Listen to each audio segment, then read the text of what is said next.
మరి తదుపరి అంశంగా నెక్స్ట్ చాప్టర్ గా మరి మనం ఈ రోజు డిస్కస్ చేయబోయే టాపిక్ ఏంటి సార్ అంటే రాజ్యాంగ భాగాలు, పార్ట్స్ ఆఫ్ ఇండియన్ కాన్స్టిట్యూషన్. చూడు మరి ఏంటి సార్ రాజ్యాంగ భాగాలు, దీన్ని ఇంగ్లీష్ లో ఏమంటారు sir? Parts of Indian constitution. రాజ్యాంగ భాగాలు, parts of Indian constitution. Neat గా చాప్టర్ నేమ్ రాసుకో సార్. మరి ఏంటి సార్ రాజ్యాంగ భాగాలు, పార్ట్స్ ఆఫ్ ఇండియన్ కాన్స్టిట్యూషన్ అన్నారు అనగా ఏంటి? నేను చెప్తా సార్, నేను ఉన్నదే చెప్పడానికి. ఫర్ సపోజ్ నీకు చరణ్ సార్ పరిచయం అవ్వాలా, చరణ్ సార్ క్లాసులు నీకు తెలియదు, నువ్వేం చేస్తావు? గ్రూప్ 2 కు ప్రిపేర్ అవ్వాలి. మరి గ్రూప్ 2 కు ప్రిపేర్ అవ్వాలంటే మార్కెట్ లోకి వెళ్తావు, ఒక ప్రామాణిక పుస్తకాన్ని కొనుక్కుంటావు. క్లియరా? ఎస్, కొనుక్కుంటావు. కొనుక్కున్న తర్వాత మొదటి పేజీ ఓపెన్ చేస్తావు. అనగా నేను చదవాల్సిన చాప్టర్లు ఎన్ని పేజీలు ఉన్నాయి అనగా పెద్ద చాప్టర్ ఏది, చిన్న చాప్టర్ ఏది? ఫస్ట్ ఇండెక్స్ కనబడుతుందా? విషయ సూచిక అంటావా? సేమ్ అలానే మన రాజ్యాంగానికి భాగాలు అనేది ఒక ఇండెక్స్ లాగా ఉంటది సార్, ఒక విషయ సూచిక లాగా ఉంటదండి. మరి ఏంటి సార్? ఫర్ సపోజ్ నువ్వు బుక్ ఓపెన్ చేస్తే ఏ బుక్ అయినా పర్వాలా, పాలిటీయే తీసుకో. First chapter introduction to constitution. Introduction to constitution page numbers 1 నుండి 25 వరకు అంటాడు. మళ్ళీ సీరియల్ నెంబర్ 2 అనగా సెకండ్ చాప్టర్ ఏముంటది? Making of constitution. Making of constitution 26 నుంచి 31 పేజీలు.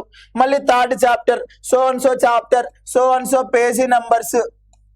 ఈ విధంగా ఉంటాయా? పాలిటీయే కాదు, ఏ పుస్తకమైనా తీసుకో, స్కూల్ లెవెల్ నుండి PhD లెవెల్ వరకు ఏ ప్రామాణిక పుస్తకాన్ని తీసుకున్నా నీకు మొదటి పేజీలో కనబడేది ఇండెక్స్ అంటాం, విషయ సూచిక, సీరియల్ నంబరు, ఆ టాపిక్ పేరు, పేజీ నంబర్స్. ఇలాగే ఉంటాయా? ఖచ్చితంగా ఇలానే ఉంటాయి. మరి సేమ్ దీన్నే మనం రాజ్యాంగానికి అనువదిస్తే మన రాజ్యాంగంలో భాగాలు అనగా దీనిని ఏమంటామంటే ఫస్ట్ చాప్టర్ అనము, మొదటి భాగం అంటాము. ఇది అంశం పేరు, ఆ భాగంలో ఉన్న అంశం పేరు ఇది. మరి ఇక్కడ పేజ్ నంబర్స్ ని పాలిటీ పరిభాషలో ఆర్టికల్స్ అంటాము. ఏ ఆర్టికల్ నుండి ఏ ఆర్టికల్ వరకు ఉంది అనగా అక్కడ పుస్తకంలో ఏ పేజీ నుండి ఏ పేజీ వరకు అంటాం, రాజ్యాంగంలో అయితే ఏ ఆర్టికల్ నుండి ఏ ఆర్టికల్ వరకు అంటాం. సార్ సూపర్ గా చెప్పారండి. పార్ట్స్ అంటే ఇదే సార్, ఒక ఇండెక్స్ లాగా. మన రాజ్యాంగానికి ఇండెక్స్ ఏంటిదంటే ఈ పార్ట్స్ ఆఫ్ ఇండియన్ కాన్స్టిట్యూషన్ అంటాము. Done done. మరి రాజ్యాంగంలో మొత్తం ఎన్ని చాప్టర్లు ఉన్నాయి సార్ అనగా ఎన్ని భాగాలు ఉన్నాయి సార్ చూద్దాం. క్లియరా? అసలు ఫస్ట్ చాప్టర్ పేరు అర్థం తెలుసుకోవాలి సార్. ఊరికే భాగాలు భాగాలు భాగాలు అని బట్టి పడితే ఉద్యోగాలు రావు. భాగాలు అంటే ఏంది అంటే నువ్వు ఎక్స్ప్లెయిన్ చేసే స్థాయిలో నువ్వు ఉండాలి. క్లియరా? ఇది భాగాలు అనగా అర్థం. మరి భారత రాజ్యాంగంలో ఎన్ని భాగాలు ఉన్నాయి సార్ అంటే 22 భాగాలు ఉన్నాయి. ఇది ఎప్పుడు? మౌలిక రాజ్యాంగంలో అయితే. ఏ రాజ్యాంగంలో? మౌలిక రాజ్యాంగంలో అయితే 22 భాగాలు ఉన్నాయి. మరి ప్రస్తుత రాజ్యాంగంలో ఎన్ని భాగాలు ఉన్నాయి సార్? 25 భాగాలు ఉన్నాయి. అనగా 1950 జనవరి 26న ఆమోదించిన రాజ్యాంగంలో 22 భాగాలు ఉన్నాయి. మరి ప్రస్తుతం ఈ రోజు 26 జనవరి 2026న అనగా దాదాపుగా 76 సంవత్సరాలు పూర్తయింది. ఈ రోజుకు రాజ్యాంగంలో ఎన్ని భాగాలు ఉన్నాయంటే 25 భాగాలు ఉన్నాయి. మరి ఎలా సార్ 22, 25 అయినాయి? కొత్తగా కొన్ని భాగాలను అడిషన్ చేసినాం, సవరించి కొన్ని యాడ్ చేసినాం, కొన్ని సవరించి తొలగించడం, కొన్ని మైనస్ చేసినాం. ఈ విధంగా కొన్ని అడిషన్ చేయడం, కొన్ని సబ్ట్రాక్షన్ చేయడం, కొన్ని చేర్చడం, కొన్ని తొలగించడం ద్వారా 22 భాగాలు కాస్త 25 భాగాలుగా మారినాయి. మరి కొత్తగా చేర్చిన భాగాలు ఏంటి, తొలగించిన భాగాలు ఏంటి? మొత్తం మీద 25 భాగాల విశ్లేషణ ఏంటి, ఏ భాగం ఏం చెప్తాంది, ఏ ఆర్టికల్ నుండి ఏ ఆర్టికల్ వరకు చెప్తాంది, నీట్ గా ఎక్స్ప్లెయిన్ చేస్తా. ఖచ్చితంగా ఒక బిట్టు మిస్ అయ్యేదానికి ఛాన్స్ లేదు సార్. ఈ మధ్య కాలంలో ఎక్కువగా ఫోకస్ చేస్తున్న చాప్టర్ రాజ్యాంగ భాగాలు. మరి ఏ భాగం దేని గురించి చెప్తాంది అసలు ఇది తెలిస్తేనే కదా నువ్వు పాలిటీలోకి అడుగు పెడతావు. ఫస్ట్ చాప్టర్ ఏం చదవాలి, సెకండ్ చాప్టర్ ఏం చదవాలి, థర్డ్ చాప్టర్ ఏం చదవాలి. ఈ విధంగా నువ్వు ఈ ఇండెక్స్ ని, ఈ పార్ట్స్ ఆఫ్ ఇండియన్ కాన్స్టిట్యూషన్ అనే చాప్టర్ ని చూస్తే కంప్లీట్ గా పాలిటీ మీద క్రిస్టల్ క్లియర్ గా ఒక అవగాహన వస్తుంది, ఒక ఓవర్ వ్యూ వస్తుంది. క్లియరా? Crystal clear. మరి చూద్దాం మొదటి భాగం నుంచి 22 భాగాలు ఏమున్నాయో చూద్దాం. డన్. మరి మొదటి భాగం ఏం చెప్తాంది సార్? మొదటి భాగం భారత భూభాగ పరిధి. భారత భూభాగ పరిధి. మరి ఏ ఆర్టికల్ నుండి ఏ ఆర్టికల్ వరకు సార్? అనగా 1 నుండి 4 ఆర్టికల్స్ వరకు. మరి ఏంది సార్ భారత భూభాగ పరిధి అంటే? భూభాగ పరిధి గురించి ఏం చెప్తాంది సార్ అంటే రాష్ట్రాలు కేంద్ర పాలిత ప్రాంతాల గురించి చెప్తాంది సార్. ప్రస్తుతం 28 రాష్ట్రాలు ఉన్నాయి, 8 కేంద్ర పాలిత ప్రాంతాలు ఉన్నాయి. ఈ 28 రాష్ట్రాల గురించి 8 కేంద్ర పాలిత ప్రాంతాల గురించి చెప్తాంది సార్. నేను కేవలం చాప్టర్ పేరు మాత్రమే కాదు, దాని గురించి కొద్దిగా మీకు పరిచయం చేస్తా. ఏం చెప్పా? మొదటి భాగం అన్న, మొదటి భాగం భారత భూభాగ పరిధి అన్న, అనగా రాష్ట్రాల గురించి కేంద్ర పాలిత ప్రాంతాల గురించి చెప్తాంది. ప్రస్తుతం అవి 2 మాత్రమే ఉన్నాయి పరిపాలనా విభాగాలుగా. సో ఆ రెండింటి గురించి చెప్తాంది. ఏ ఆర్టికల్? 1 నుండి 4 వరకు. సార్ మరి ఏం చెప్తాంది సార్? అసలు ఏంది? 28 రాష్ట్రాలు ఉన్నాయి కదా, 8 కేంద్ర పాలిత ప్రాంతాలు ఉన్నాయి, అంతే కదా. ఇంకేం చెప్తాంది సార్ అంటే నీకు ఈ రోజున 28 రాష్ట్రాలు 8 కేంద్ర పాలిత ప్రాంతాలు ఉన్నాయి. కానీ 1947 స్వాతంత్ర్యం నాటికి దాదాపుగా 550 స్వదేశీ సంస్థానాలు, 11 బ్రిటిష్ పాలిత రాష్ట్రాలు ఉన్నాయి సార్. ఎప్పుడు? మనకు స్వాతంత్రం వచ్చిన సమయంలో. ఆ తరువాత 1950 నాటికి 29 రాష్ట్రాలు, 0 కేంద్ర పాలిత ప్రాంతాలు ఉన్నాయి సార్. అప్పుడు కేంద్ర పాలిత ప్రాంతాలే లేవు, కానీ 29 రాష్ట్రాలు ఉన్నాయి. మళ్ళా 1953 ఆంధ్ర రాష్ట్ర ఏర్పాటుతో 30 రాష్ట్రాలు అయినాయి సార్. మళ్ళా 1956 రాష్ట్రాల పునర్వ్యవస్థీకరణ ద్వారా 14 రాష్ట్రాలు, 6 కేంద్ర పాలిత ప్రాంతాలు అయినాయి. క్లియరా? మరి ఈ 14 రాష్ట్రాలు, 6 కేంద్ర పాలిత ప్రాంతాలు ప్రస్తుతం 28 రాష్ట్రాలు, 8 కేంద్ర పాలిత ప్రాంతాలుగా ఎలా మారాయి? ఆ ప్రయాణం మొత్తం చూస్తాం.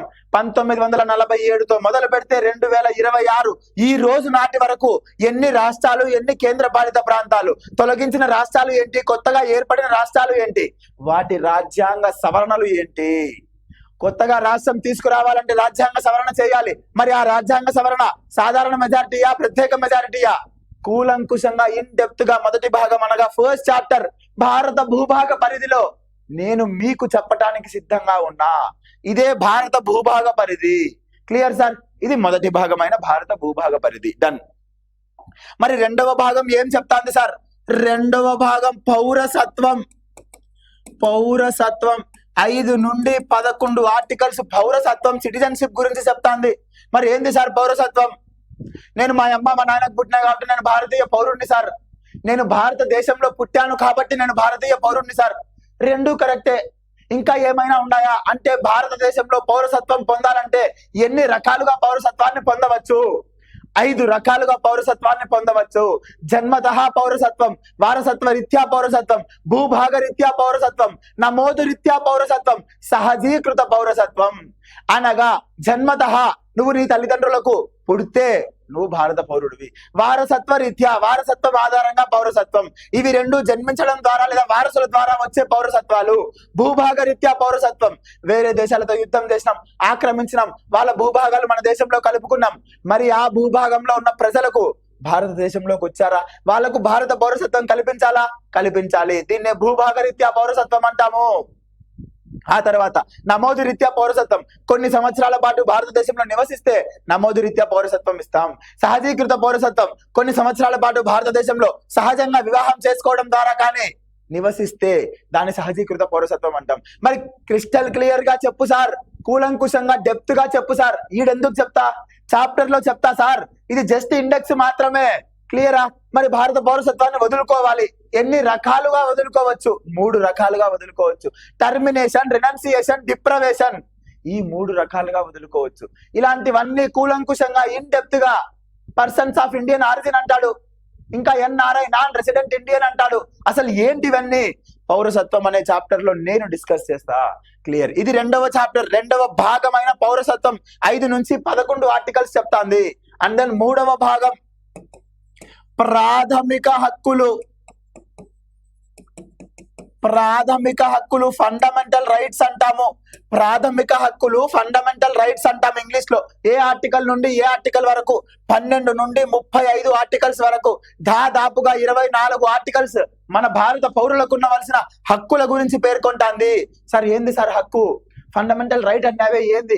ప్రస్తుతం నేను మీతో మాట్లాడుతాండా, వాక్ స్వాతంత్రపు హక్కు. నేను మీతో మాట్లాడటాన్ని ఎవరైనా ఆపగలరా? ఎవ్వరు ఆపలేరు. స్వేచ్ఛా సంచార హక్కు, దేశం మొత్తం ఎక్కడైనా స్వేచ్ఛగా నేను సంచరించవచ్చు. ఎవరైనా ఆపుతారా? ఎవ్వరు ఆపలేరు. ఏ మతాన్నైనా స్వీకరించవచ్చు. ఎవరైనా ఆపుతారా? ఎవ్వరు ఆపలేరు. ఇటువంటి కొన్ని హక్కులను భారత రాజ్యాంగం భారతీయ పౌరులకు కల్పించింది. వాటినే ప్రాథమిక హక్కులు అంటాము. ఆ హక్కుల గురించి కూలంకుషంగా నేను మీతో డిస్కస్ చేస్తా. చాలా పెద్ద చాప్టరు. ప్రతి ఆర్టికల్ కు 3-4 కేసులను చూడాలి. గ్రూప్ 2 స్థాయిలో పాలిటీ కోణంలో నేను మీతో డిస్కస్ చేయడానికి సిద్ధంగా ఉన్నా. ఇది 3వ భాగంలో ఉన్న ప్రాథమిక హక్కులు. 12 నుండి 35 ఆర్టికల్స్ వరకు పేర్కొంటున్నాయి. క్లియర్. నెక్స్ట్ 4వ భాగం ఆదేశిక సూత్రాలు. ఆదేశిక సూత్రాలు 36 నుండి 51 ఆర్టికల్స్ వరకు. వీటినే ఇంగ్లీష్ లో directive principles of state policy, directive principles of state policy అంటాము. ముద్దుగా డిపిఎస్పి. 4వ భాగం ఆదేశిక సూత్రాలు, directive principles of state policy అంటాం ఇంగ్లీష్ లో. వీటినే డిపిఎస్పి అంటాము. మరి ఏ ఆర్టికల్ నుండి ఏ ఆర్టికల్ వరకు ఉన్నాయి సార్ అంటే 36 నుండి 51 ఆర్టికల్స్ వరకు ఉన్నాయి. అసలు ఆదేశిక సూత్రాలు అంటే ఏంది సార్? ఈ ప్రాథమిక హక్కులు ఎవరి గురించి చెప్పినాం? భారత పౌరులకు ఉండవలసిన హక్కులు. మరి ఆదేశిక సూత్రాలు ఏం చెప్తాయి సార్ అంటే భారతదేశంలో ఉన్న ప్రభుత్వాలు ప్రజల సంక్షేమం కోసం ఏ విధంగా పరిపాలన చేయాలి, ఏ విధమైన చట్టాలను తీసుకొని రావాలి అంటే ప్రభుత్వాలకు మార్గదర్శకత్వాలుగా నిలిచేవి ఏంటి అంటే ఆదేశిక సూత్రాలు.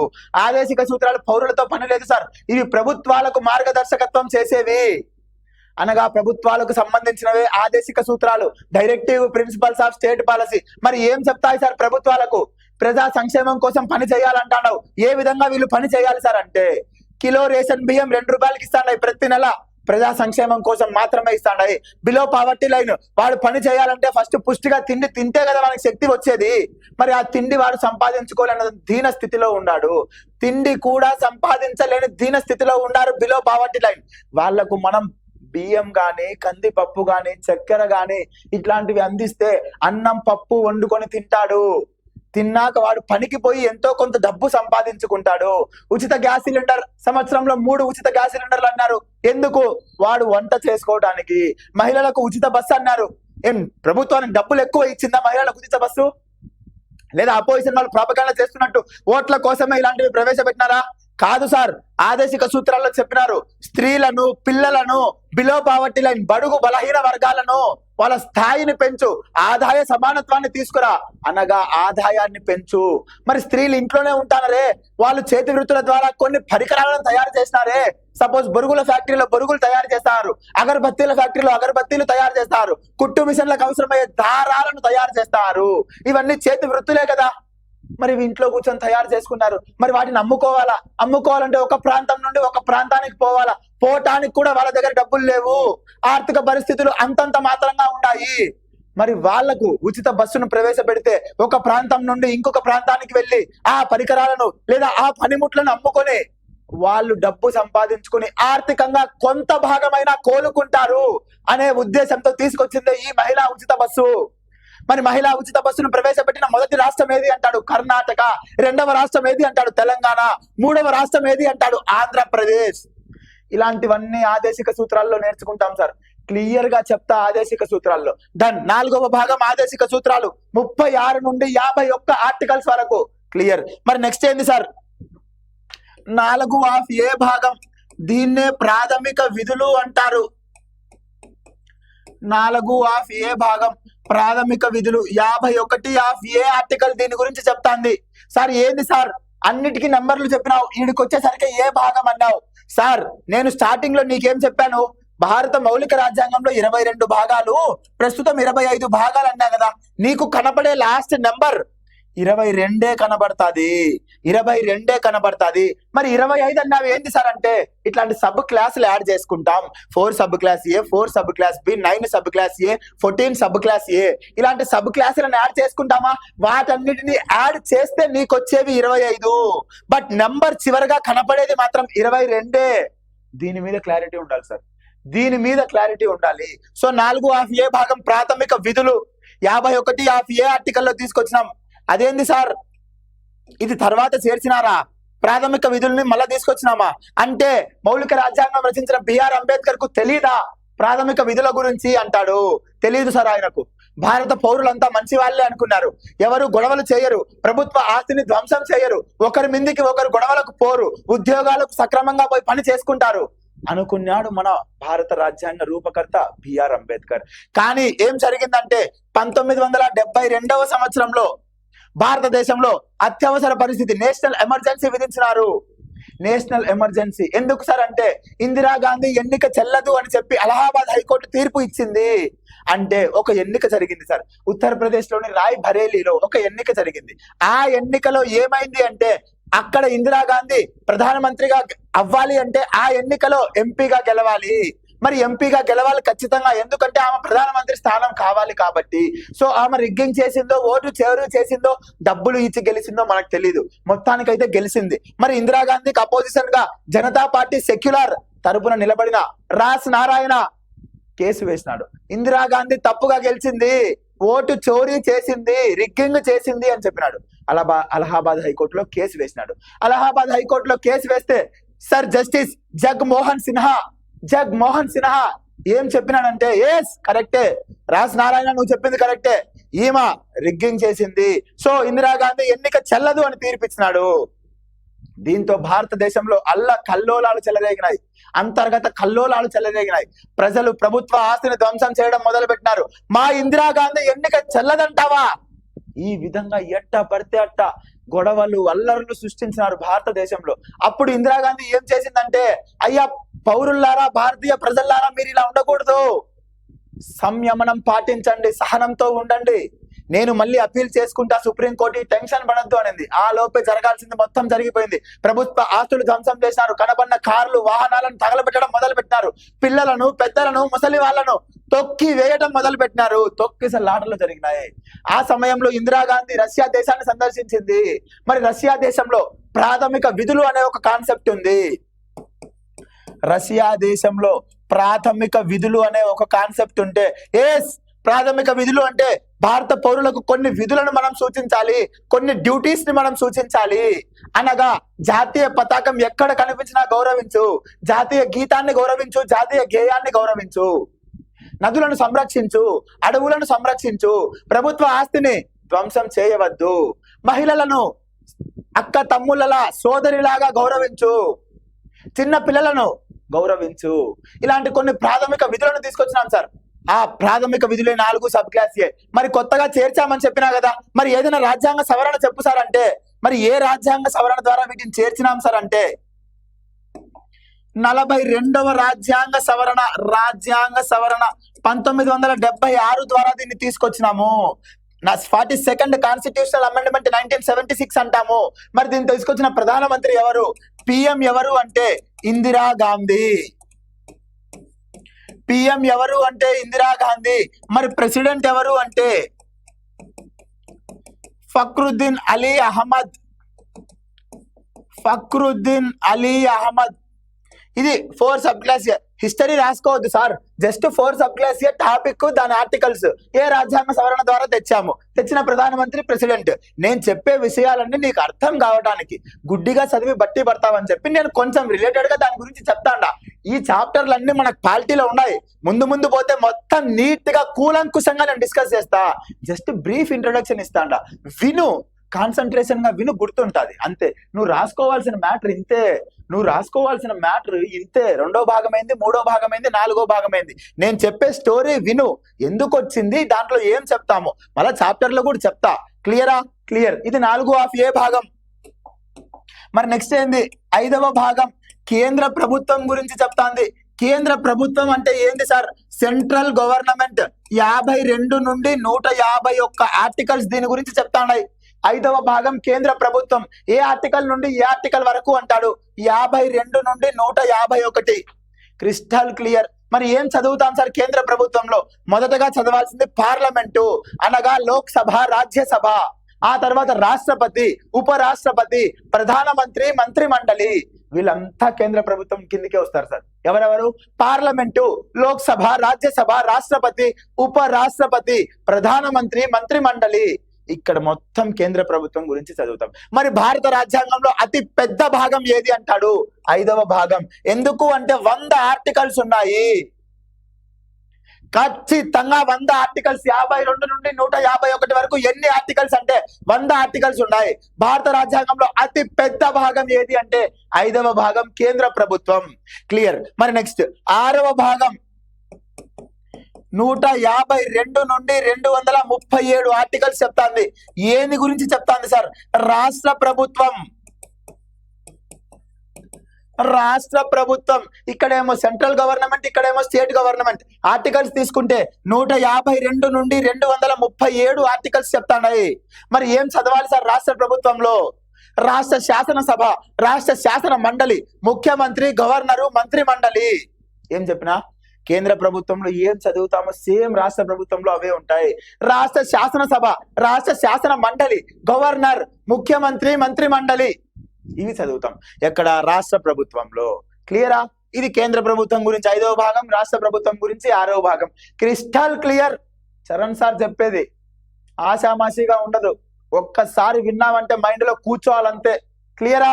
ఇది 5వ భాగం, 6వ భాగం. మరి 7వ భాగం ఏం చెప్పింది సార్?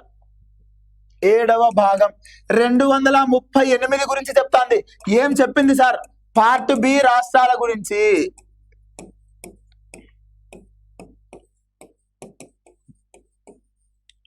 8వ భాగం 7వ భాగం ఒక్కటే ఆర్టికల్ ఉంది, 238 ఆర్టికల్.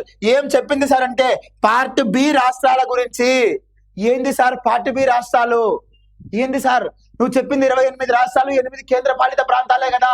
మరి పార్ట్ ఏ ఏంది, పార్ట్ బి ఏంది, పార్ట్ సి ఏంది, పార్ట్ డి ఏంది? అసలు పార్ట్ బి అన్నావే ఏంది సార్ అంటే ఒకసారి చూడు.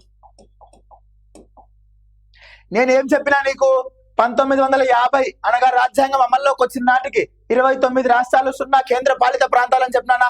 ఈ 29 రాష్ట్రాలను ఏం చేసేవాళ్ళంటే part A, part B, part C, part D రాష్ట్రాలుగా 4 రకాలుగా విభజించినారు సార్. విభజించి వీళ్ళు ఏం చేశారంటే పార్ట్ ఏలో 9, పార్ట్ బిలో 9, పార్ట్ సిలో 10, పార్ట్ డిలో 1, ఈ విధంగా 29 రాష్ట్రాలను విభజన చేసుకున్నారు. విభజన చేసుకొని పరిపాలించడం మొదలు పెట్టినారు. ఎప్పుడు? 1950లో. సో వీటిని ఆధారంగా చేసుకొని మన బిఆర్ అంబేద్కర్ గారు ఏం చేశారంటే ఈ 7వ భాగాన్ని పార్ట్ బి రాష్ట్రాలకు ఇచ్చేద్దామన్నారు. కానీ ఇక్కడ మళ్ళా ఇంకో విషయం కూడా జరిగింది.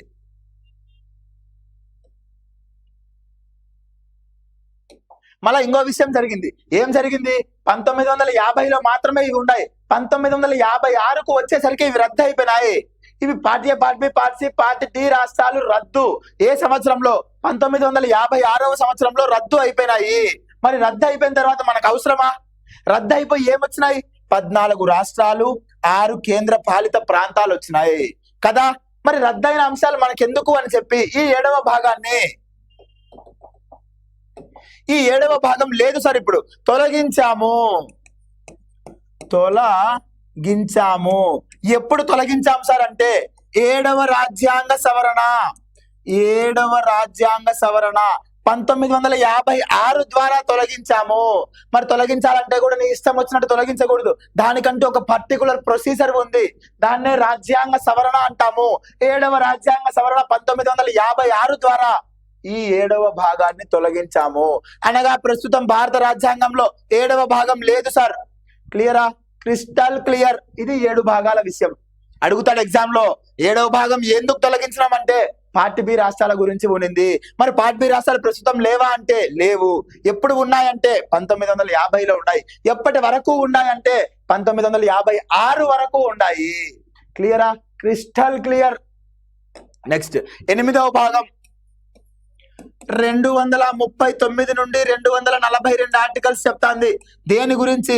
కేంద్ర పాలిత ప్రాంతాల గురించి, అనగా యూనియన్ టెరిటరీస్ అంటాము. కేంద్ర పాలిత ప్రాంతాల గురించి చెప్తాంది, అనగా యూనియన్ టెరిటరీస్ గురించి చెప్తాంది. ఏంది సార్ కేంద్ర పాలిత ప్రాంతాలు? మొదటి భాగంలో చెప్పినావు కదా, మొదటి భాగంలో భారత భూభాగ పరిధి అనగా రాష్ట్రాల గురించి చెప్తా, కేంద్ర పాలిత ప్రాంతాల గురించి చెప్తా అన్నావే. మళ్ళీ 8వ భాగం మళ్ళా స్పెషల్ గా ఏంది కేంద్ర పాలిత ప్రాంతాలు అంటున్నావు? మళ్ళీ ఈడ కేంద్ర పాలిత ప్రాంతాలే అన్నావు, ఏంటి సార్ అంటే? మొదటి భాగంలో ఏం చూస్తామంటే అసలు రాష్ట్రాలు ఎన్ని, కేంద్ర పాలిత ప్రాంతాలు ఎన్ని, సంఖ్య గురించి మాత్రమే డిస్కస్ చేస్తాము. ఏం చెప్తున్నా సార్? సంఖ్య గురించి మాత్రమే డిస్కస్ చేస్తాము. అనగా మొదట ఎన్ని రాష్ట్రాలు ఉన్నాయి, స్వాతంత్రం అప్పుడు ఎన్ని ఉన్నాయి, రాజ్యాంగం అప్పుడు ఎన్ని ఉన్నాయి, రాజ్యాంగం అమల్లోకి వచ్చిన తర్వాత ఈ రోజు వరకు రాష్ట్రాల ఏర్పాటు జరుగుతుంది, తొలగింపడం జరుగుతుంది. అలా తొలగించిన రాష్ట్రాలు ఎన్ని, కొత్తగా చేర్చిన రాష్ట్రాలు ఎన్ని, ప్రజెంట్ మొత్తం మీదుగా ఎన్ని రాష్ట్రాలు వచ్చాయి అది తెలుసుకుంటాం. ఇక్కడ కేంద్ర పాలిత ప్రాంతాలు అనగా స్పెషల్ గా ఏం నేర్చుకుంటామంటే అసలు రాష్ట్రాలే ఉన్నాయి కదా, మళ్ళీ స్పెషల్ గా కేంద్ర పాలిత ప్రాంతాలు ఎందుకు అంటే రాష్ట్రాల పరిపాలన వేరు, కేంద్ర పాలిత ప్రాంతాల పరిపాలన వేరా? మరి ఏం వేరు? కొన్ని కేంద్ర పాలిత ప్రాంతాల గవర్నర్లే ఉన్నారు, ముఖ్యమంత్రులు లేరు. రాష్ట్రాలలో బిల్లు చట్టంగా మారాలంటే గవర్నర్ ఆమోదిస్తే చాలు. కేంద్ర పాలిత ప్రాంతాలలో బిల్లు చట్టంగా మారాలంటే రాష్ట్రపతి ఆమోదించాలా? మరి ఎందుకు అసలు ఇలాంటి కాన్సెప్ట్ మన భారతదేశంలో ఎందుకు తీసుకొచ్చాము? కేంద్రంచే పరిపాలించబడే ప్రాంతాలను కేంద్ర పాలిత ప్రాంతాలు పేరులోనే ఉంది, కేంద్రంచే పరిపాలించబడే ప్రాంతాలు. క్లియరా? క్రిస్టల్ క్లియర్ గా 8వ భాగంలో ఇవి తెలుసుకుంటాం. మరి 9వ భాగంలో ఏముంది సార్? 9వ భాగంలో ఏమి ఉండేదంటే అండమాన్ అండ్ నికోబార్ దీవుల గురించి ఉండేది. అండమాన్ అండ్ నికోబార్ దీవుల గురించి ఉండేది. మరి ఈ అండమాన్ అండ్ నికోబార్ దీవులు అనేవి ఒక కేంద్ర పాలిత ప్రాంతం, ఒక యూనియన్ టెరిటరీ. సో దీని గురించి ఇక్కడ చదువుతాం కదా అని చెప్పి మన తరువాతి కాలంలో వచ్చిన ప్రభుత్వాలు 9వ భాగాన్ని రద్దు చేశాయి. ప్రజెంట్ 9వ భాగం లేదు, 7వ భాగంతో పాటు 9వ భాగం కూడా లేదు. మరి లేదు అంటే తొలగించామా? ఏ రాజ్యాంగ సవరణ ద్వారా తొలగించాము అంటాడు? 7వ రాజ్యాంగ సవరణ 1956లో తొలగించాము. ఏ రాజ్యాంగ సవరణ అంటే 7వ రాజ్యాంగ సవరణ 1956లో తొలగించాము. ఈ 9వ భాగం ఖాళీగా ఉంది. ఎప్పటి నుండి? 1956 నుండి 1992 వరకు ఇది ఖాళీగా ఉంది. అంటే ఈ మధ్య కాలంలో 9వ భాగంలో ఏమీ లేదు. క్లియరా? క్లియర్. మరి ఆ తర్వాత కాలంలో 9వ భాగంలో మన పివి నరసింహారావు గారు ఒక విషయాన్ని తీసుకొచ్చారు. అది ఏంటి సార్? 9వ భాగం రద్దు సార్, 9వ భాగంలో ఏం లేదు. 1956 నుండి 92 వరకు 9వ భాగం ఖాళీగా ఉంది. ఆ తరువాత కాలంలో 9వ భాగంలోకి ఏం తెచ్చారు సార్ అంటే పంచాయతీరాజ్ వ్యవస్థ.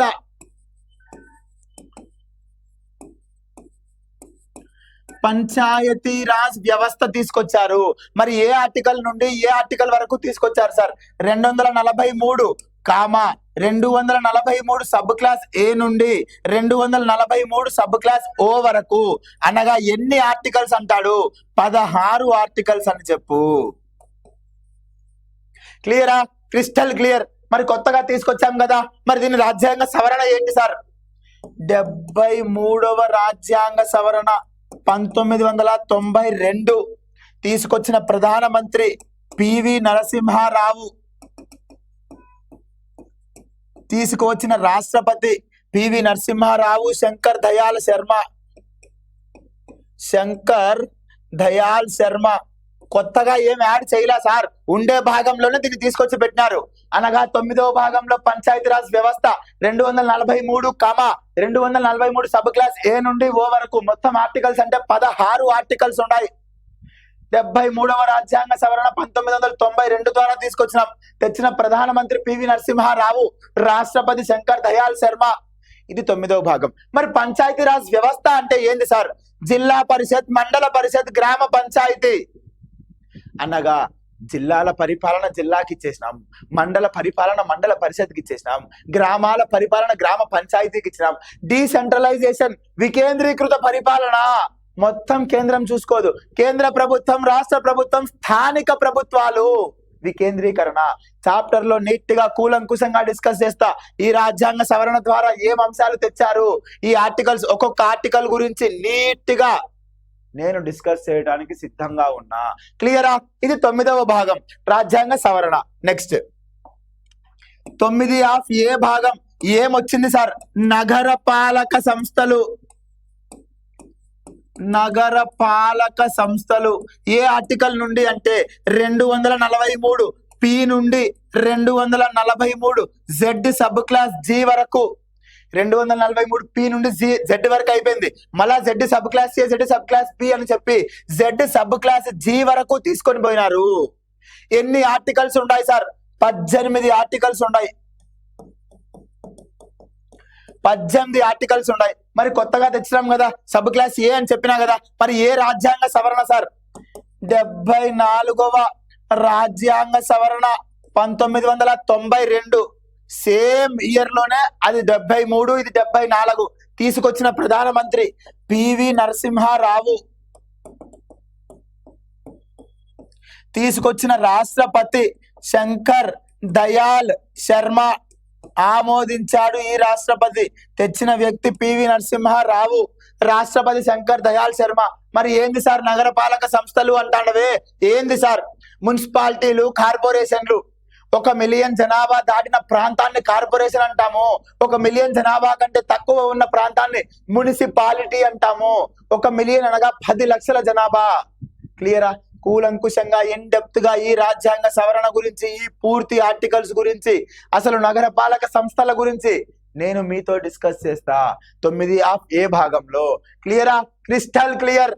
మరి 9 ఆఫ్ బి భాగం ఏం చెప్తాంది సార్? సహకార సంఘాల స్థాపన.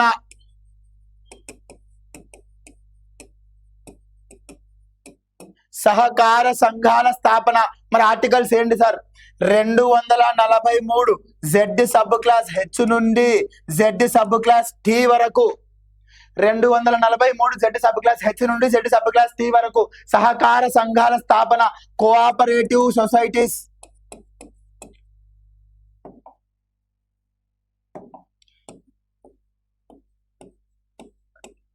సహకార సంఘాల స్థాపన.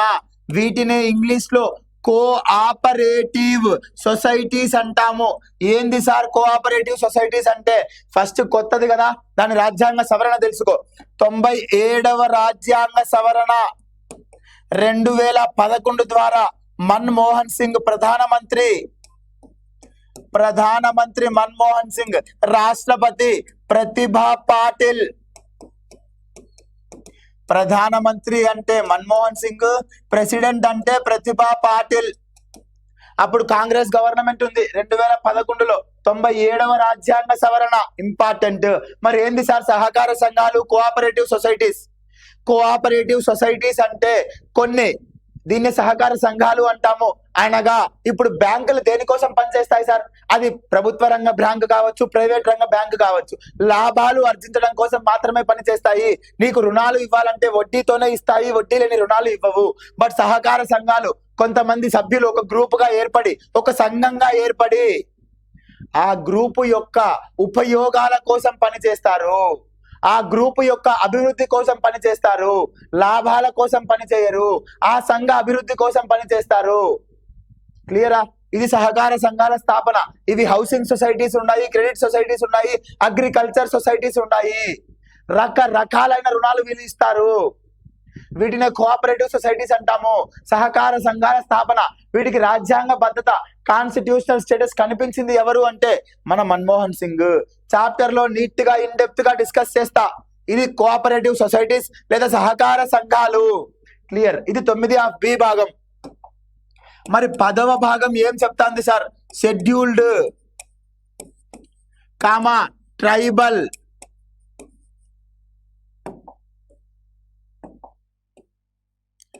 షెడ్యూల్డ్ మరియు ట్రైబల్ ప్రాంత పరిపాలన. షెడ్యూల్డ్ మరియు ట్రైబల్ ప్రాంతాల పరిపాలన. ఆర్టికల్ 244, 244 సబ్ క్లాస్ ఏ. రెండే ఆర్టికల్స్. ఏంది సార్ షెడ్యూల్డ్ ట్రైబల్ ప్రాంతాల పరిపాలన? ఏం చెప్తావు సార్? షెడ్యూల్ 5లో షెడ్యూల్డ్ మరియు ట్రైబల్ ప్రాంతాల పరిపాలన. షెడ్యూల్ 6లో అస్సాం, త్రిపుర, మిజోరం, మేఘాలయ లాంటి షెడ్యూల్డ్ మరియు ట్రైబల్ ప్రాంతాల పరిపాలన. అర్థం కాలా సార్? అనగా ట్రైబల్స్ ఉంటారా, తెగలు. మరి ఈ తెగలు మనలాగా జీవిస్తారా? మనలాగా ఉంటారా? ఉంటే అందరూ నల్లగా ఉంటారు లేదా తెల్లగా ఉంటారు, పొట్టిగా ఉంటారు, పొడవుగా ఉంటారు. వాళ్ళ జీవన విధానం వేరు, వాళ్ళ సంప్రదాయాలు వేరు, వాళ్ళ ఆచార వ్యవహార పద్ధతులు వేరు, వాళ్ళ తినే తిండి వేరు. తెగ అన్నాం, అందుకే వాళ్ళని ఒక ట్రైబ్ అన్నాము. వాళ్ళు మనలాగా ప్రజలతో మమేకం అవ్వరు, సంఘంలో తిరగరు. వాళ్ళు సోషల్ పీపుల్ కాదు. ఏ man is a social people. మనిషి సంఘజీవి అని చెప్పాడు అరిస్టాటిల్. బట్ అది తెగలకు వర్తించదు. వీళ్ళ జీవన విధానం వేరు. వీళ్ళను పరిపాలించినట్టే మనల్ని పరిపాలించకూడదు.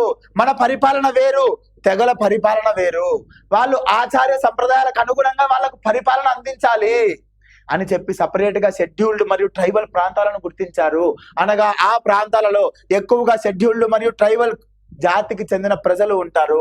వాళ్ళ పరిపాలన కోసం సపరేట్ గా ఒక భాగాన్ని ఇచ్చారు, 10వ భాగం. 2 ఆర్టికల్స్ ఇచ్చారు, 244,44 సబ్ క్లాస్ ఏ. మరి ఎలా పరిపాలిస్తారు సార్ వాళ్ళని?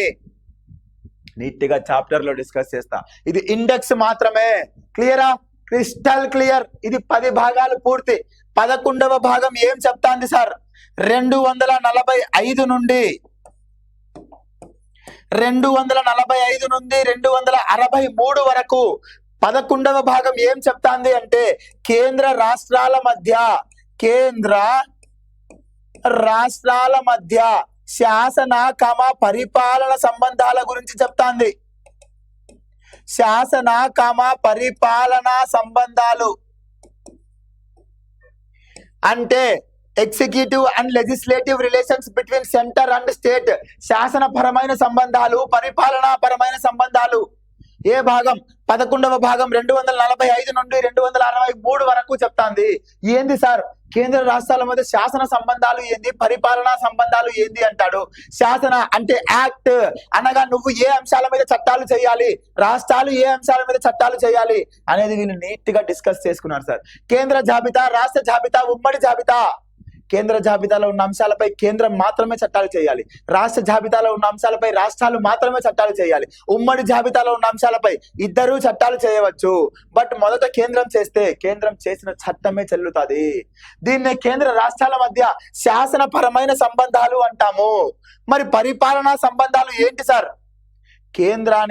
కేంద్రం యొక్క నియమ నిబంధనలకు అనుగుణంగా రాష్ట్రాలు పరిపాలన చేయాలి. మేము కేంద్రానికి అనుగుణంగా పరిపాలన చేయము అంటే రాష్ట్రపతి పాలన విధిస్తారు. క్లియరా? కేంద్రం చెప్పినట్టు రాష్ట్రం నడుచుకోవాలి. కేంద్రం ఏదైనా ఒక నిర్మాణానికి సంబంధించిన బాధ్యత రాష్ట్రాలకు ఇస్తే రాష్ట్రాలు ఆ నిర్మాణాన్ని చేపట్టాలి. మేము ఆ నిర్మాణం చేయము అంటే రాష్ట్రపతి పాలన విధిస్తారు. అక్కడ ఉన్న ప్రభుత్వాన్ని ఎత్తి పక్కన పెడతారు. దీన్నే పరిపాలనాపరమైన సంబంధాలు అంటాం. ఇన్ డెప్త్ గా కూలంకుషంగా చాప్టర్ లో డిస్కస్ చేస్తా.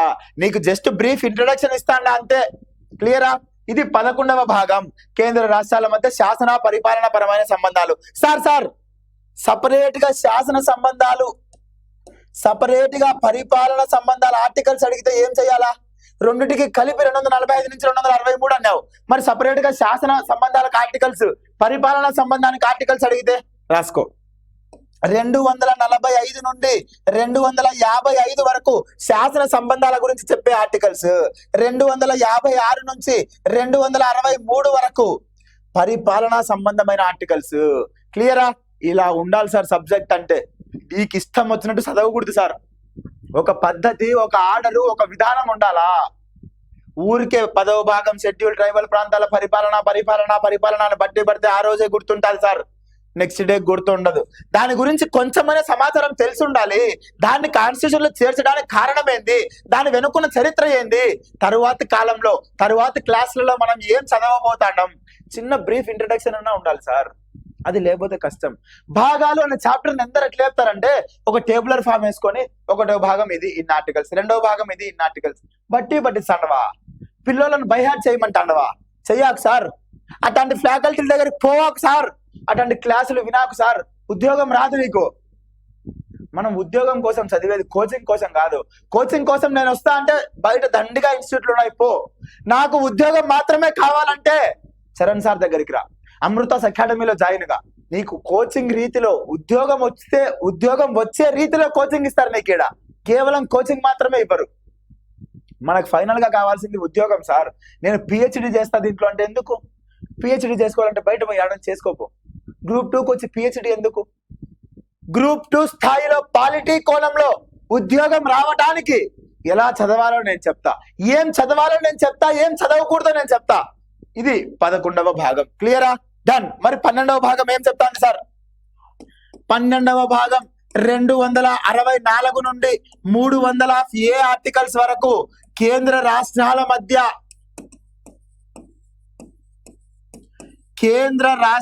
మధ్య ఆర్థిక సంబంధాలు, ఎకనామికల్ రిలేషన్స్ అంటాము.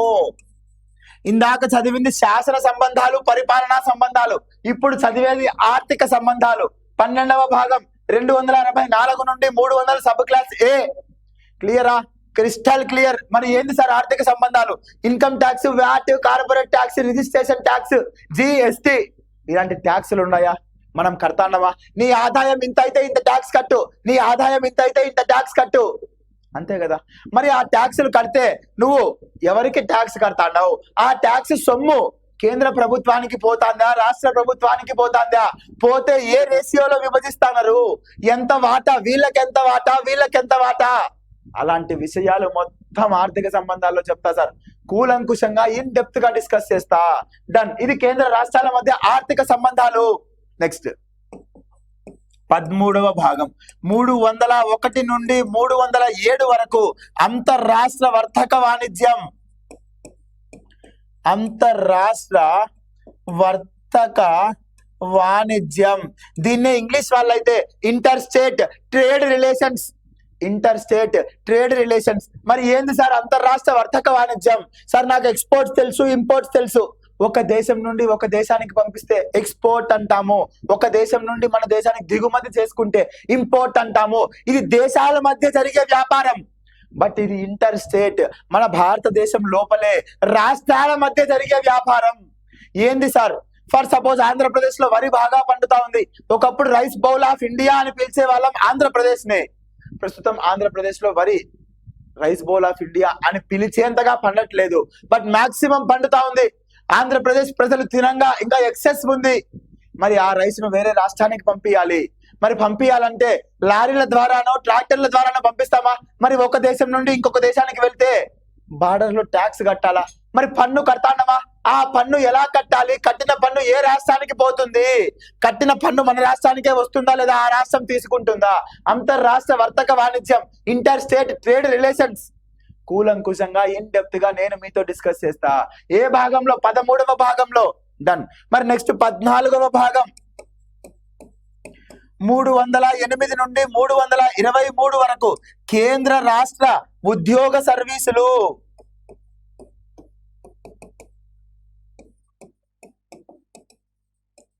కేంద్ర రాష్ట్ర ఉద్యోగ సర్వీసులు ఏంది సార్? 14వ భాగం 308 నుండి 323 ఆర్టికల్స్.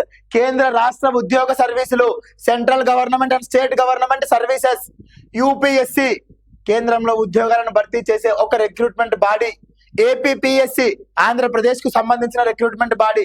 టీజీపీఎస్సి తెలంగాణకు సంబంధించిన రిక్రూట్మెంట్ బాడీ. మరి ఇలాంటివి ఇంకా ఏమైనా ఉన్నాయా సార్? కేంద్రానికైతే యూపీఎస్సి అన్నావు, రాష్ట్రానికైతే ఏ రాష్ట్రానికి ఆ రాష్ట్రం ఉందన్నావు. ఈడ ఇంకోటి కూడా ఉంది, నీకు తెలియని అంశం ఒకటి ఉంది. దాన్నే జేపీఎస్సి, జాయింట్ పబ్లిక్ సర్వీస్ కమిషన్ అంటాము. అనగా 2 లేదా 3 లేదా ఒక రాష్ట్రం కంటే ఎక్కువ రాష్ట్రాలకు, 1 లేదా అంతకంటే ఎక్కువ రాష్ట్రాలకు రిక్రూట్మెంట్ బాడీగా ఒకటే ఏర్పడితే దాన్నే జాయింట్ పబ్లిక్ సర్వీస్ కమిషన్ అంటాము. ఫర్ సపోజ్ ఏపీ తెలంగాణ కలిసి ఒకటే పబ్లిక్ సర్వీస్ కమిషన్ ఉంటే దాన్ని జాయింట్ పబ్లిక్ సర్వీస్ కమిషన్ అంటాము.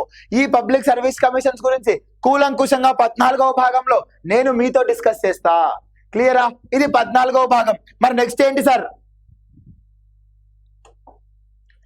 14 ఆఫ్ ఏ భాగం 323 ఆఫ్ ఏ అంటాడా? ఏం చెప్తాంది సార్? పరిపాలనా ట్రిబ్యునల్స్.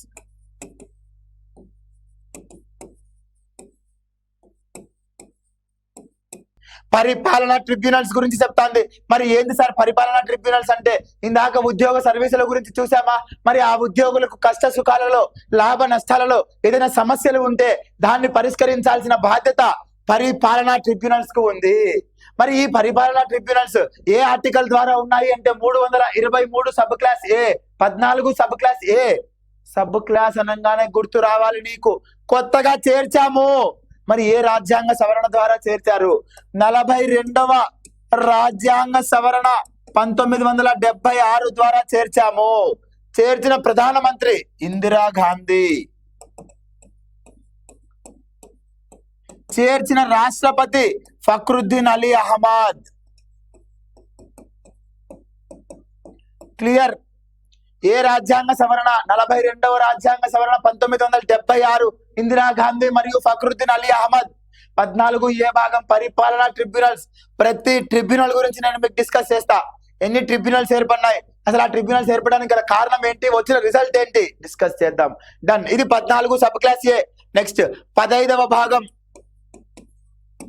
ఎన్నికల సంఘం గురించి డిస్కస్ చేస్తాంది. 324 నుండి 329 ఆర్టికల్స్ వరకు. ఏంటి సార్? ఎన్నికల సంఘం, ఎలక్షన్ కమిషన్ ఏం చెప్తాంది సార్? మరి రాష్ట్రపతి దగ్గర నుంచి మొదలు పెడితే మన దగ్గర ఉన్న ఎమ్మెల్యే వరకు ఎన్నిక నిర్వహించేది ఎవరు అంటే ఎలక్షన్ కమిషన్. ఎన్నిక డేట్లను అనౌన్స్ చేసేది, పోలింగ్ నిర్వహించేది, రిజల్ట్ ప్రకటించేది ఎన్నికల సంఘం, ఎలక్షన్ కమిషన్. రాజకీయ పార్టీకి గుర్తును కేటాయించేది ఎన్నికల సంఘం, ఎలక్షన్ కమిషన్. ఆ తర్వాత నువ్వు రిజిస్టర్డ్ పార్టీనా, జాతీయ రాజకీయ పార్టీనా, రాష్ట్ర రాజకీయ పార్టీనా నీకు చెప్పేది ఎన్నికల సంఘం. ఆ కండిషన్స్ ని డిసైడ్ చేసేది ఎన్నికల సంఘం. మరి ఏ రోజున ఫామ్ అయింది సార్ మన భారతదేశ ఎన్నికల సంఘం? 1950 జనవరి 25. ఈ రోజున మన భారతదేశంలో ఎలక్షన్ కమిషన్ ఫామ్ అయింది. నోటా, ఈవీఎం, వివిప్యాట్ ఇలాంటివన్నీ మనం సంస్కరణలలో చూసాం. Electronic voting machine, voter verifiable paper audit trail, VVPAT, NOTA, none of the above ఇలాంటివన్నీ ఎన్నికల కమిషన్ 15వ భాగంలో డిస్కస్ చేస్తాం. 324 నుండి 329 క్లోజ్. క్రిస్టల్ క్లియర్ గా ఉండాలి సార్. నెక్స్ట్ 16వ భాగం 330 నుండి 342 ఆర్టికల్స్ చెప్తాంది. దేని గురించి చెప్తాంది sir? SC, ST, BC, Anglo Indians. SC, ST, BC, Anglo Indians కి ప్రత్యేక రక్షణ ఇవ్వండి. ఎవరెవరికంట? ఎస్సీ కంట, ఎస్టీ కంట, బీసీ కంట, ఆంగ్లో ఇండియన్స్ కంట వీళ్ళకు ప్రత్యేక రక్షణ ఇవ్వండి. ఎందుకు సార్ వీళ్ళకే ప్రత్యేక రక్షణ? ఓసీలకు వద్దా? హిందువులకు వద్దా? ముస్లింలకు, బౌద్ధులకు, సిక్కులకు, జైనులకు వద్దా అంటే ఆ కాలంలో అనగా 1950 సమయానికి SC, ST, BC, Anglo Indians, scheduled caste, scheduled tribe, backward class, Anglo Indians వీళ్ళను చాలా హీనంగా చూసేవాళ్ళు సార్. ఇంటిలోకి కూడా ఎస్సీ, ఎస్టీలను రానిచ్చే వాళ్ళు కాదు. పరిస్థితులు ఏ విధంగా దిగజారాయంటే ఎస్సీ, ఎస్టీలను మనుషులుగానే చూసేవాళ్ళు కాదు. అందుకే మహాత్మా గాంధీ ఏమన్నాడంటే ఎస్సీ, ఎస్టీలు అనగా హరిజనులు, దేవుని బిడ్డలు అని తన స్వరాజ్య పత్రికను హరిజన పత్రికగా పేరు మార్చాడు సార్. అంటే పరిస్థితి ఏ విధంగా ఉందో అర్థం చేసుకో. అందుకే బిఆర్ అంబేద్కర్ తెలివిగా ఆలోచించి రాజ్యాంగంలోని 16వ భాగంలో పొందుపరిచాడు. నలుగురి గురించి పేర్కొన్నాడు. SC, ST, BC, Anglo Indians. Direct గా ఎగ్జామ్ లో పడుతుంది. ఎన్ని రకాల గురించి బిఆర్ అంబేద్కర్ భారత రాజ్యాంగంలోని 16వ భాగంలో పేర్కొన్నాడు? నలుగురి గురించి పేర్కొన్నాడు. వాళ్ళే SC, ST, BC, Anglo Indians. Clear గా ఉండాలి సార్. ఏ ఆర్టికల్ నుండి? 330 నుండి 342 వరకు. క్లియర్. నెక్స్ట్ 17వ భాగం 343 నుండి 351 వరకు ఏం పేర్కొంటాంది సార్? అధికార భాషల గురించి పేర్కొంటాంది. మరి ఏంది సార్ అధికార భాషలు? ఎన్ని అధికార భాషలు ఉన్నాయి సార్ అంటే భారతదేశానికి జాతీయ భాష లేదు. అధికార భాషలు 2, హిందీ మరియు ఇంగ్లీష్. షెడ్యూల్డ్ భాషలు మౌలిక రాజ్యాంగంలో 14, ప్రస్తుత రాజ్యాంగంలో 22, ప్రాచీన హోదా పొందిన భాషలు 11. ఇలాంటి భాషల గురించి ఒక వీడియో చేసిన, గంట సేపు ఉంది. కంప్లీట్ గా క్రిస్టల్ క్లియర్ గా భాషల గురించి మొత్తం ఐడియా నీకు ఇచ్చేసిన. ఒక్కసారి మన Amrutha's academy YouTube channel open చేయి. భాషలు అనే టాపిక్ ఉంటది చూడు. కంప్లీట్ గా అధికార భాషల గురించి నీకు వెంట్రుక మందమంతమైన సందేహం కూడా లేకుండా నేను డిస్కస్ చేసిన. ఒక్కసారి క్లాస్ విను. ఇది 17వ భాగం అధికార భాషల గురించి పేర్కొంటాంది. క్లియర్. మరి 18వ భాగం ఏం చెప్తాంది సార్? 352 నుండి 360 వరకు అత్యవసర అధికారాల గురించి పేర్కొంటాంది. అత్యవసర అధికారాల గురించి పేర్కొంటాంది. ఏంది సార్ అత్యవసర అధికారాలు? భారతదేశంలో 3 రకాల అత్యవసర అధికారాలు ఉంటాయి. ఏంటివి sir? National emergency, national emergency, constitutional emergency, national emergency, constitutional emergency, financial emergency. 3 రకాల ఎమర్జెన్సీలు ఉన్నాయి sir. National emergency, constitutional emergency, financial emergency. జాతీయ అత్యవసర పరిస్థితి, రాజ్యాంగ అత్యవసర పరిస్థితి, ఆర్థిక అత్యవసర పరిస్థితి. వేరే దేశాల దురాక్రమణ, యుద్ధాలు జరుగుతున్నాయి, లేదా భారతదేశంలోనే కల్లోలాలు, అంతర్గత కల్లోలాలు. ఆ సమయంలో నేషనల్ ఎమర్జెన్సీ. రాష్ట్రంలో పరిపాలన సరిగ్గా లేదు, గవర్నమెంట్ తరచూ పడిపోతా ఉంది, మెజారిటీ చూపించలేకపోతుంది, లా అండ్ ఆర్డర్ సరిగ్గా లేదు. అప్పుడు రాజ్యాంగ అత్యవసర పరిస్థితి. దీనిని రాష్ట్రపతి పాలన అంటారు. ఆర్థిక అత్యవసర పరిస్థితి. రాష్ట్రంలో ఆర్థిక పరిస్థితులు దివాలా తీస్తాయి, ఎక్స్పోర్ట్స్ లేవు, ఇంపోర్ట్స్ లేవు, ప్రభుత్వం దగ్గర డబ్బులు లేవు, అప్పు ఇచ్చేవాడు కూడా దొరకడంలా, జీతాలు ఇవ్వలేని పరిస్థితి. ఆ సమయంలో ఆర్థిక అత్యవసర పరిస్థితి విధిస్తారు. ప్రభుత్వ ఉద్యోగుల జీతాలలో కోత విధిస్తారు. నీట్ గా కూలంకుషంగా ఒక్కొక్క ఎమర్జెన్సీ గురించి 2-3 క్లాసులలో నేను డిస్కస్ చేస్తా. ఏ భాగం అంటే 18వ భాగం అత్యవసర అధికారాలు 352 నుండి 60 వరకు. క్లియర్. మరి నెక్స్ట్ 19వ భాగం. 19వ భాగం ఏం చెప్తాంది సార్? ఇతర అంశాలు. దీనినే నానావిధ అంశాలు అంటాము. నానావిధ అంశాలు 361 నుండి 367 ఆర్టికల్స్ వరకు ఉన్నాయి. ఏంటివి సార్ ఇతర అంశాలు లేదా నానావిధ అంశాలు అంటే ఏంటి? నేను ప్రాథమిక హక్కులను రాసేసుకున్నా, బట్ కొన్ని పాయింట్స్ మిస్ చేసిన. ప్రాథమిక విధులను రాసుకున్నా, కొన్ని పాయింట్స్ మిస్ చేసిన. రాష్ట్రపతి గురించి రాసినా, కొన్ని పాయింట్స్ మిస్ చేసిన. అలా మిస్ అయిన పాయింట్స్ అన్ని ఇక్కడ రాసుకుంటాం సార్. అందుకే దీన్ని ఏమన్నామంటే ఇతర అంశాలు లేదా నానావిధ అంశాలు అన్నాము. క్లియరా? Crystal clear. డన్. మరి నెక్స్ట్ ఏం చదవాలి సార్? 20వ భాగం. 20వ భాగంలో 368వ ఆర్టికల్ రాజ్యాంగ సవరణ విధానం. కాన్స్టిట్యూషన్ అమెండ్మెంట్ చేస్తామా? రాజ్యాంగాన్ని సవరిస్తామా? ఆ ప్రొసీజర్ గురించి ఏ ఆర్టికల్ చెప్తది అంటే 368వ ఆర్టికల్. ఏ భాగం చెప్తది అంటే 20వ భాగం చెప్తది. 20వ భాగంలో నీట్ గా కూలంకుషంగా రాజ్యాంగ సవరణ విధానం, సాధారణ మెజారిటీ, ప్రత్యేక మెజారిటీ, ఏకపక్ష ప్రత్యేక మెజారిటీ, ద్విపక్ష ప్రత్యేక మెజారిటీ పూర్తిగా కూలంకుషంగా ఇన్ డెప్త్ గా నేను డిస్కస్ చేస్తా. ఏ మెజారిటీ ద్వారా ఏ అంశాలను సవరిస్తాము, ఏ మెజారిటీ ద్వారా ఏ అంశాలను సవరిస్తాము నేను మీతో డిస్కస్ చేస్తా. ఇది 19వ భాగం. 20వ భాగం క్లియర్. మరి 21వ భాగం ఏంటి సార్? 21వ భాగంలో ఏమి చూస్తాం సార్? 369 నుండి 392 ఆర్టికల్స్ వరకు ఏం చెప్తాంది సార్? కొన్ని ప్రాంతాలకు ప్రత్యేక వర్తింపులు ఇవ్వండి. ఏం చెప్తాంది? కొన్ని ప్రాంతాలకు ప్రత్యేక వర్తింపులు అనగా special provisions, temporary provisions,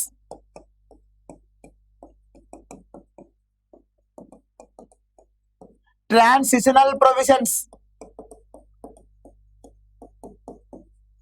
special provisions, temporary provisions, transitional provisions అనగా వారికి ప్రత్యేక రక్షణ కల్పించండి. మరి ఆ ప్రాంతాలు ఏంటి సార్? ఆ ప్రాంతాలకే ప్రత్యేక రక్షణ ఎందుకు ఇవ్వాలి సార్? నేను 10వ భాగంలో ఏం చెప్పా ఒక్కసారి పేజ్ రివైండ్ చేసి చూడు. 10వ భాగంలో షెడ్యూల్డ్ మరియు ట్రైబల్ ప్రాంతాల పరిపాలన అని చెప్పా, కానీ ప్రాంతాల పేర్లు మెన్షన్ చేశానా? బట్ ఇక్కడ కొన్ని ప్రాంతాలు చెప్పారు. ఎందుకంటే ఆ ప్రాంతాలు ఆ కాలంలో సామాజిక, ఆర్థిక, భౌగోళిక పరంగా వెనుకబడి ఉండవచ్చు, లేదా వాటిలో తెగలు ఎక్కువగా ఉండవచ్చు ఆ రాష్ట్రాలలో అని వాటిని ఆధారంగా చేసుకొని కొన్ని రాష్ట్రాలకు మాత్రమే స్పెషల్ ప్రొవిజన్స్ కల్పించమన్నాడు. ఎవరు? మన రాజ్యాంగ రూపకర్త డాక్టర్ బిఆర్ అంబేద్కర్. మరి ఆ రాష్ట్రాలు ఏంటి సార్? ఆ రాష్ట్రాలకు సంబంధించిన ఆర్టికల్స్ కూడా చూడాలి. ఎగ్జామ్ పాయింట్ ఆఫ్ వ్యూలో ఇంపార్టెంట్. 20వ భాగం 369 నుండి 92. కొన్ని ప్రాంతాలకు ప్రత్యేక వర్తింపులు ఇవ్వండి. వర్తింపులు, special provisions, temporary provisions, transitional provisions. మరి ఆ రాష్ట్రాలు ఏంటి సార్? చూద్దాము. ఆ ప్రాంతాలు ఏంటి, రాష్ట్రాలు ఏంటి? 370 జమ్మూ అండ్ కాశ్మీర్, 371 మహారాష్ట్ర, మరియు Gujarat. 371 sub class A Nagaland. 371 sub class B Assam. 371 sub class C Manipur. 371 sub class D Andhra Pradesh. Sub class E Andhra Pradesh లోని యూనివర్సిటీస్ అనగా కేంద్ర విశ్వవిద్యాలయాలు. ఇదేమో ఆంధ్రప్రదేశ్, తెలంగాణతో కూడిన ఆంధ్రప్రదేశ్. అప్పుడు ఆంధ్రప్రదేశ్ తెలంగాణ కలిసే ఉన్నాయి సార్. సో తెలంగాణతో కూడిన ఆంధ్రప్రదేశ్. ఆ సబ్ క్లాస్ ఈ ఆంధ్రప్రదేశ్ లోని యూనివర్సిటీస్. ఇంకా sub class F Sikkim. 371 sub class G Mizoram. 371 sub class H Arunachal Pradesh.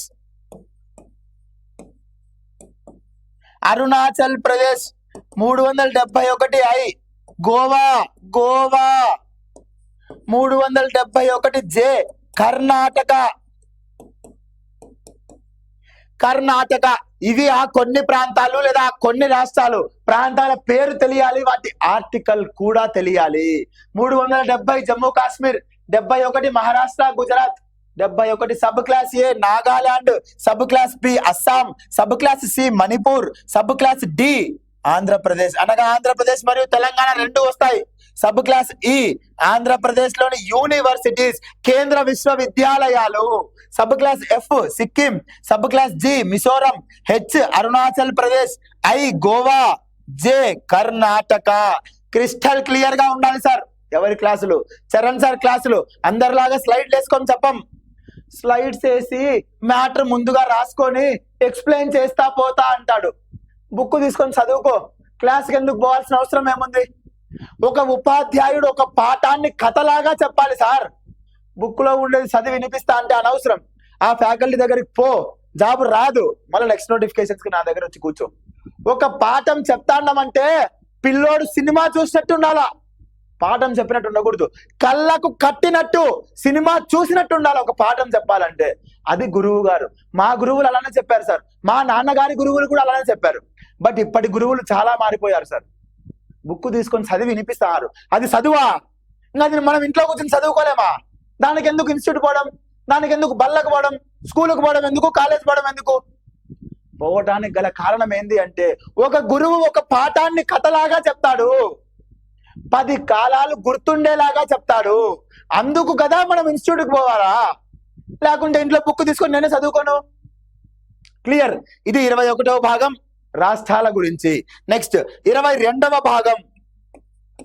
22వ భాగం రాజ్యాంగం యొక్క నామధేయం. రాజ్యాంగం యొక్క నామధేయం. ఏ ఆర్టికల్ సార్? 393 నుండి 395 ఆర్టికల్స్ వరకు రాజ్యాంగం యొక్క నామధేయం అంటే ఏంది సార్? మన రాజ్యాంగాన్ని దేశ రాజ్యాంగం అనకూడదంట. దేశ రాజ్యాంగం అనకూడదంట. భారత రాజ్యాంగము అనాలంట. భారత రాజ్యాంగము. ఇది 22వ భాగంలో చేర్చినారు. మరి ఇంకా ఏం చెప్పినారు సార్? రాజ్యాంగ అమలు. రాజ్యాంగ అమలు. రాజ్యాంగ హిందీ అనువాదం. రాజ్యాంగ హిందీ అనువాదం. రాజ్యాంగ హిందీ అనువాదం. ఇంకా ఏం చెప్పినారు సార్? తొలగించబడిన శాసనాలు.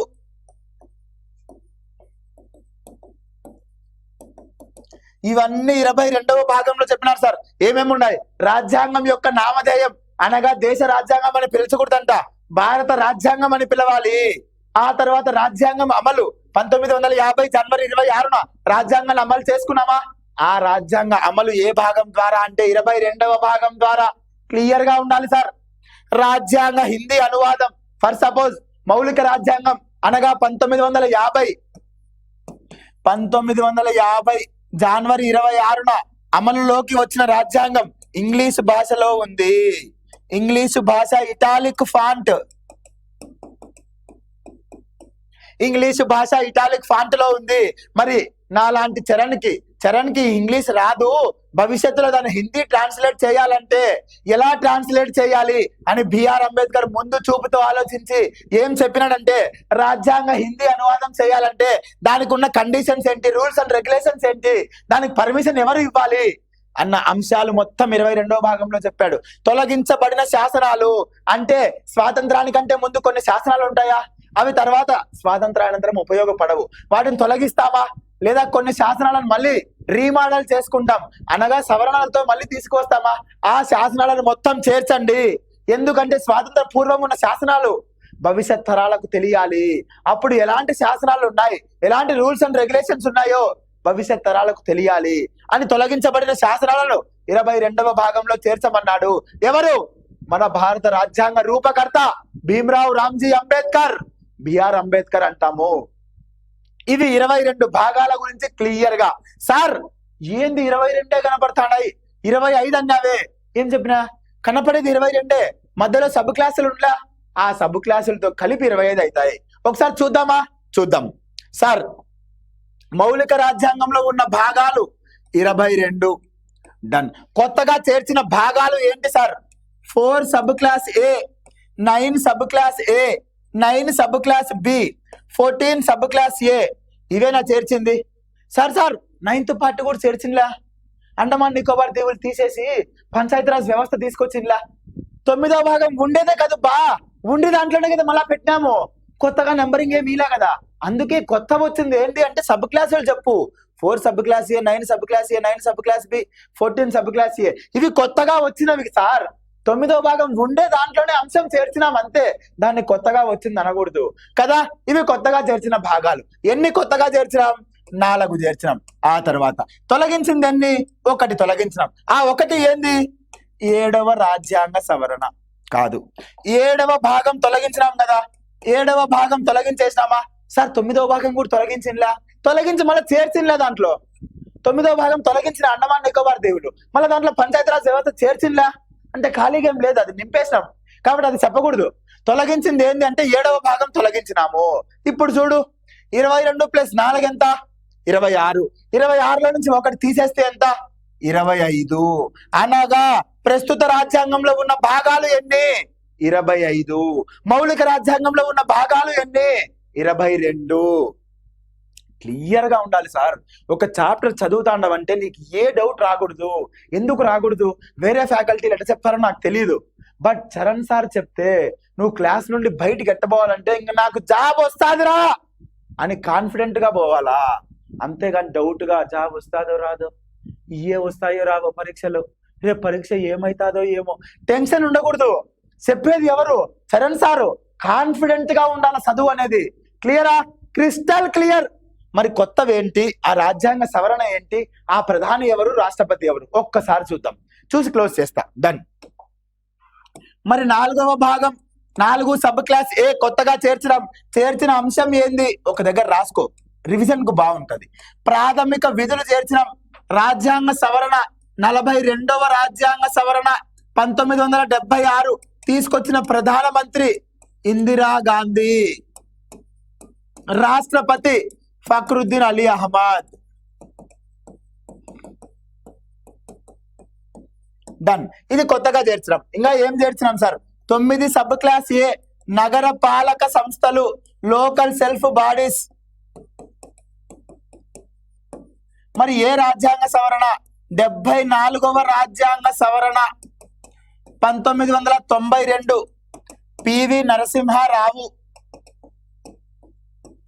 నరసింహారావు ప్రధానమంత్రి, ఆయన శంకర్ దయాళ్ శర్మ రాష్ట్రపతి సరైన.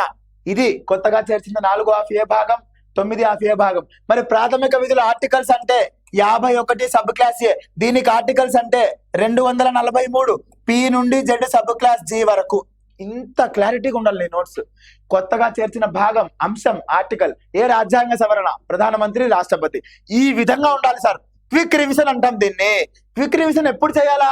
కాన్సెప్ట్ మొత్తం నేర్చుకున్నాక, చాప్టర్ మొత్తం నేర్చుకున్నాక ఒక్కసారి క్విక్ రివిజన్. ఇంకా ఏం చేర్చినాం సార్? 9 సబ్ క్లాస్ బి సహకార సంఘాల స్థాపన. సహకార సంఘాల స్థాపన. ఆర్టికల్స్ ఏంటివి సార్? 243 ZH నుండి ZT వరకు. ఏ రాజ్యాంగ సవరణ సార్? 97వ రాజ్యాంగ సవరణ 2011. ఎవరు సార్? మన్మోహన్ సింగ్. మరియు రాష్ట్రపతి ఎవరు సార్? ప్రతిభా పాటిల్. రాష్ట్రపతి ఎవరు అంటే ప్రతిభా పాటిల్. ఇంకా ఏం చేర్చినాం సార్? 14 సబ్ క్లాస్ ఏ పరిపాలనా ట్రిబ్యునల్స్.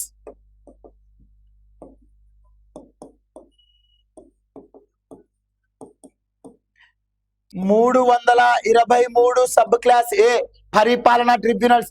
ఏ రాజ్యాంగ సవరణ సార్? 42వ రాజ్యాంగ సవరణ 1976. ఎవరు సార్? ఇందిరాగాంధీ. రాష్ట్రపతి ఫక్రుద్దీన్ అలీ అహ్మద్. ఫక్రుద్దీన్ అలీ అహ్మద్. క్లియరా సార్? Crystal clear. డన్. మరి ఈ 4 చేర్చాం కదా, మరి తొలగించిన భాగాలు ఏంటి సార్? 7వ భాగం తొలగించాము. 7వ రాజ్యాంగ సవరణ 1956 ద్వారా తొలగించాము. తొలగించినది ప్రధానమంత్రి ఎవరు? జవహర్ లాల్ నెహ్రూ.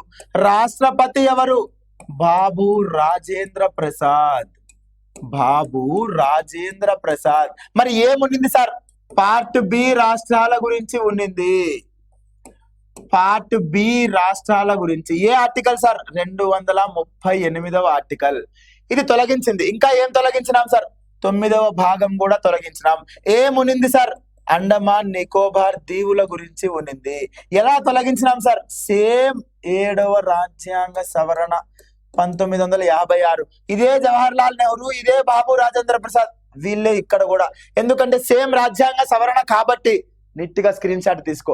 నెక్స్ట్, మరి 9వ భాగం తొలగించినాం కదా, 9వ భాగంలో ఏం యాడ్ చేసినాం సార్? 9వ భాగంలో పంచాయతీ రాజ్ వ్యవస్థ.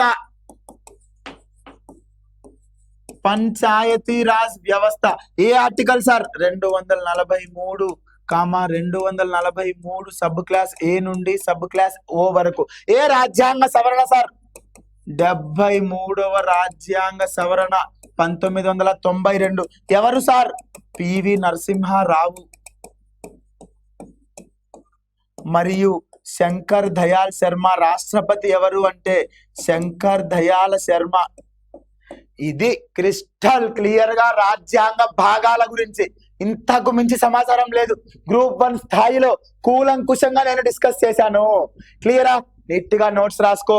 తర్వాత మళ్ళీ నీకు సినాప్సిస్ కూడా ఇచ్చాను. యాడ్ చేసిన భాగాలు ఏంటి అంటే 4 భాగాలు అని చెప్పా. తొలగించిన భాగాలు ఏంటి అంటే 2 అని చెప్పా. మరి దీనిలో తొలగించారు, మళ్ళీ యాడ్ కూడా చేశారని చెప్పా. యాడ్ చేసిందే పంచాయతీరాజ్ వ్యవస్థ. క్లియరా? క్లిస్టర్ క్లియర్. రాజ్యాంగ భాగాలు క్లోజ్.